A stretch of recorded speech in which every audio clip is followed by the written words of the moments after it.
my profile on the 11th of March, just barely a month ago. It says here, love him or hate him. You can't help but stop and take notice of Ahmed Deedat. That's all. You can love him or you can hate him, but you can't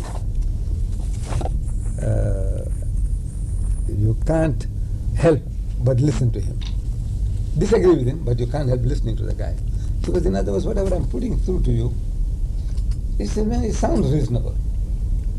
You know, this guy's approach to things, it sounds reasonable, and it seems to make sense.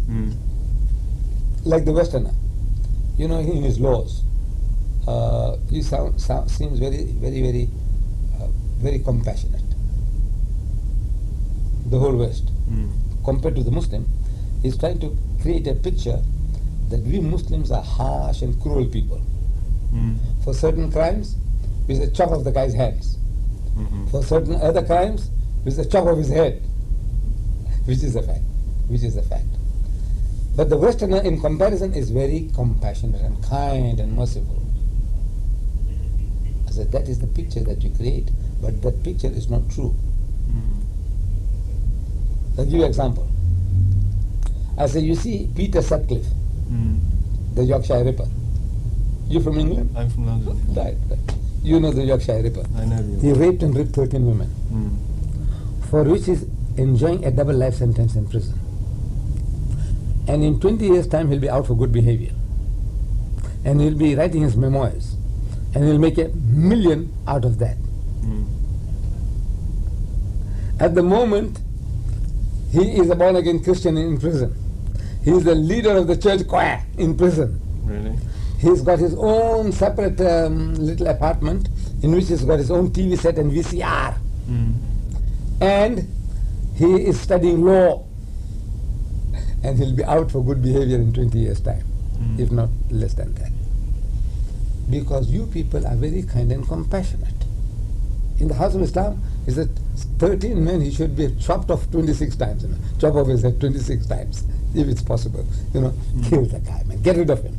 But no, you people are very kind and compassionate. I said, simply because those 23 women were not your mothers. They were not your sisters. They were not your daughters. What is 13 to you? It's only a number. 13. So what? The guy had a bad upbringing. His father was a drunkard. His mother was so-and-so. And the poor fellow, now you have pity for him. You haven't got pity for the 13 women and the fathers and the mothers and the brothers and sisters of those raped and ripped women. No. You got more pity for this criminal than for his victims. That's your psychology. Then in Atlanta, Georgia, an Afro-American, he sodomized 21 boys and he killed them. He's also enjoying a double life.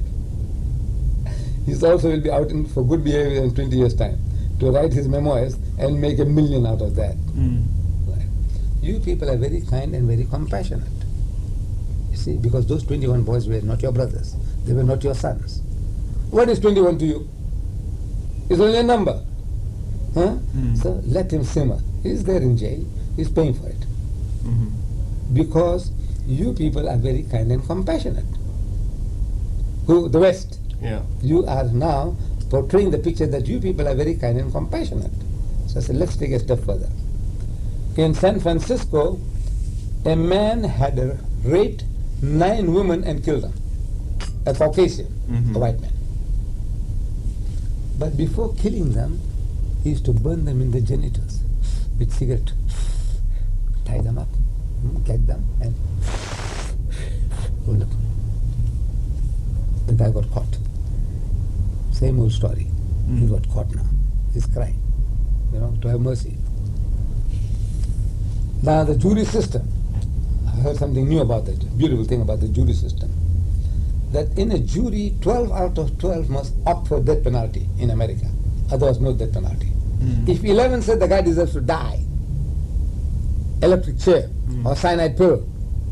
If one guy says no, he must be given life sentence, that one guy vetoes the 11. 12 out of 12 must agree. It has to be unanimous. Unanimous. In this case, unanimity. 12 out of 12 said this bastard, he deserves to die. 12 out of 12. not the good judge, the good Christian judge. He says, it's too merciful to kill him. The juries are worked, we say emotionally, but they can see, so no, the guy deserves to die. So the good judge says, it is too merciful to kill him. So he gives him life sentence. It's too merciful to kill him. Yeah. So it is less merciful to put him for a life sentence.